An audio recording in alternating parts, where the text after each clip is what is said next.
नमस्कार दोस्तों, एक बार फिर से हमारे इस YouTube चैनल में आपका स्वागत है। हम सभी ने हॉलीवुड की एनाकोंडा मूवी जरूर देखी होगी। इस मूवी में विशाल एनाकोंडा को देखकर हम सभी चौंक गए होंगे कि क्या सच में इतने बड़े भी सांप होते हैं। इतने बड़े सांप सिर्फ मूवी में ही नहीं बल्कि हमारी इस दुनिया में भी मौजूद होते हैं। आज हम आपको ऐसे मॉन्स्टर स्नेक के बारे में बताने जा रहे हैं जो धरती पर का आज तक का सबसे बड़ा सांप था, जिसके आगे एनाकोंडा भी बच्चा लगता था। इस सांप का नाम टाइटनोबोआ है, जो अब इस धरती पर मौजूद नहीं है। हालांकि पिछले साल ही कुछ वैज्ञानिकों ने दावा किया था कि यह सांप आज भी अमेज़न नदी में मौजूद है, पर अभी तक यह सच्चाई सामने नहीं आई है। फिलहाल तो यह सांप को विलुप्त प्रजाति में घोषित किया गया है, लेकिन क्या होगा अगर वैज्ञानिकों की बात सच निकले और यह सांप सच में वापस आ जाए। हम आपको इस बेहद खतरनाक सांप के बारे में रोचक तथ्य बताने जा रहे हैं, जिससे आप खुद ही अंदाजा लगा सकते हो कि यह कितना बड़ा और खतरनाक जानवर था। टाइटनोबोआ सांप का जन्म 60 लाख साल पहले डायनासोर काल के खत्म होने के 10 लाख साल बाद धरती पर हुआ था और पूरे जंगल पर राज किया करता था।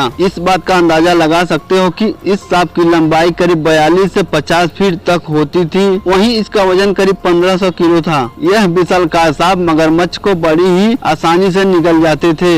इस सांप का नाम टाइटैनिक जहाज के नाम से रखा गया है। टाइटनोबोआ सांप भी टाइटैनिक जहाज की तरह विशाल और कदावर था। आपको जानकर हैरानी होगी कि सांप कहे जाने वाले इस विशाल दैत्य के पास बाकी सांपों की तरह जहरीले दांत नहीं होते थे और न ही दैत्य दूसरे सांपों की तरह लोगों को डसकर मारने में विश्वास करता था। टाइटनोबोआ सांप के पास इतने नुकीले दांत थे कि वो शिकार को बहुत आसानी से हड्डी सहित मसल देता था। टाइटनोबोआ सांप 181 किलोग्राम वर्ग इंच के बल से अपने शिकार पर हमला करता था, जिसकी वजह से शिकार वहीं पर अपना दम तोड़ देता था। अब सभी के मन में यह भी सवाल होगा कि क्या सच में यह सांप दुनिया में मौजूद थे या फिर एक कोरी कल्पना ही है। तो आपको बता दें कि सन 2009 में इस विशाल सांप के बारे में सबसे पहली बार पता चला था। सन 2009 में कोलंबिया में खुदाई के वक्त इस सांप के 28 ढांचे मिले थे, जिसकी लंबाई को देखकर वैज्ञानिक चौंक गए थे। जोनाथन बलोच के नेतृत्व में आई इस जीव विज्ञान की टीम को टाइटनोबोआ के कई सारे जीवाश्म मिले और उनकी टीम ने इस पर रिसर्च किया, जिससे पता चला कि यह पूरी दुनिया का सबसे बड़ा सांप था और इसका अंदाजा लगाया गया कि इसकी लंबाई करीब 42 से 50 फीट की रही होगी। इसके बाद इस सांप की विशाल लंबाई को देखकर बाद में इस विशाल सांप का नाम टाइटनोबोआ रखा गया। टाइटनोबोआ सांप अपनी पूंछ को 6 फीट तक हवा में उठा सकता था। वैज्ञानिकों के अनुसार यह सांप के इतने बड़े आकार की वजह है उस वक्त की धरती का गर्म तापमान हो सकता है। टाइटनोबोआ सांप विशाल मगरमच्छ सहित 10 फीट तक के सभी तरह के बड़े जीव को अपना शिकार बनाते थे।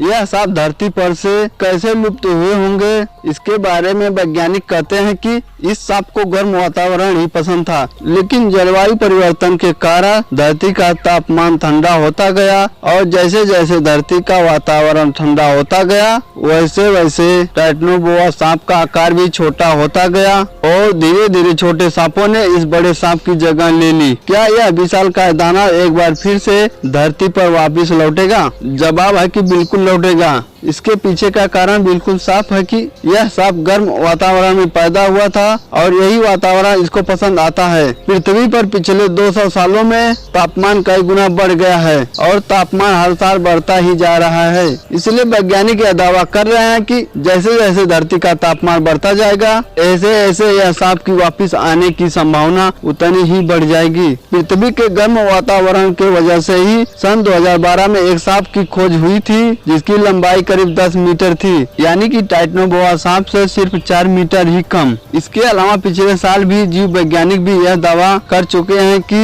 यह विशालकाय सांप अमेज़न नदी में होने की संभावना है। अब सच्चाई क्या है वो तो आने वाले समय में ही पता चलेगा। तो दोस्तों, इसी तरह के इंटरेस्टिंग और ज्ञानपूर्ण वीडियो के लिए हमारे इस चैनल को सब्सक्राइब करें, साथ में बेल आइकन दबाना ना भूलें ताकि नए वीडियो का अपडेट आप तक पहुँचे सबसे पहले। फिर मिलेंगे अगले वीडियो में। धन्यवाद।